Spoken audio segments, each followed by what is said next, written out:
The question becomes, will the county of St. John's allow a developer to come back after 15 years and change the development plan so that they can put in apartment rentals? Did commissioners allow the major modification? Liz Ryan has the outcome. At yesterday's Board of County Commissioners meeting, Heritage Park residents came out in droves. They own homes in the just under 400-acre PUD, which is west of Lewis Speedway. When they moved there, they were told part of the property would eventually be a daycare center. But the owners had a change of plans. They sought the go-ahead to add 12 multifamily residential units on that spot instead. Residents made it clear they wanted none of that. So you're kind of dropping an apartment complex in the middle of an individual's neighborhood. The approval of the application detracts from the character and quality of life in the neighborhood and creating any kind of excess noise, excess lights, or any other negative impact, then this committee has the ability to disapprove that application as well. We're here on the last 5 days before Christmas to support those neighbours of ours who are about to lose almost everything they hold dear, their quality of life. Building the proposed monstrosity in their backyard is criminal in our book. Why should this go ahead? We deserve and have a right to be able to maintain our way of life. Is it based on need or greed?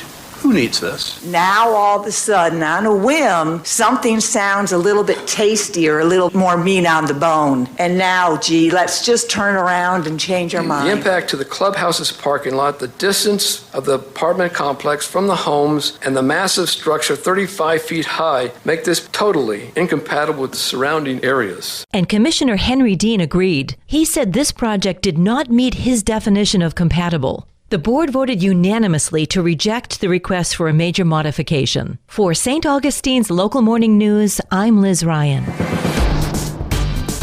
This local news is a service of your hometown Toyota dealer, Beaver Toyota, US 1 St. Augustine, here to wow you.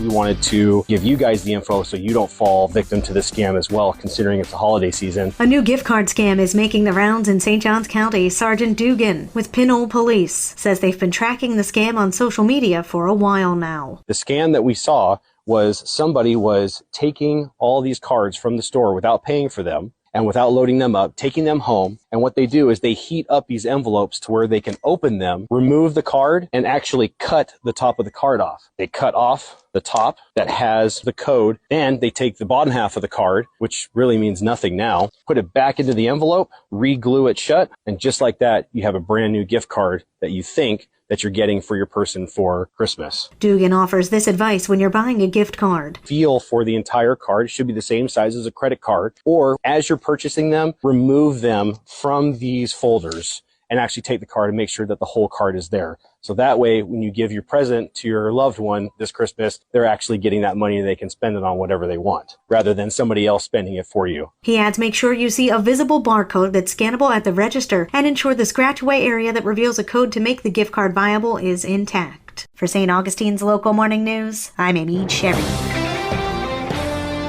Days away from Christmas, and there's a significant gas outage in St. Johns County, affecting home heating and access to hot water. Northern St. Johns County businesses in Durbin Park are closed, and a gated residential community, Celestina Community on Racetrack Road with more than 630 homes, are experiencing a gas outage, leaving thousands without heat and hot water. A Peoples Gas Company representative confirms the outage and says workers are in the process of turning off meters to make the necessary repairs. The only timeline update days before Christmas is it will be an extensive process to fix the outage. For St. Augustine's Local Morning News, I'm Karen Johnson. And now you're up to date with St. Augustine's Local Morning News. I'm Rich Carroll.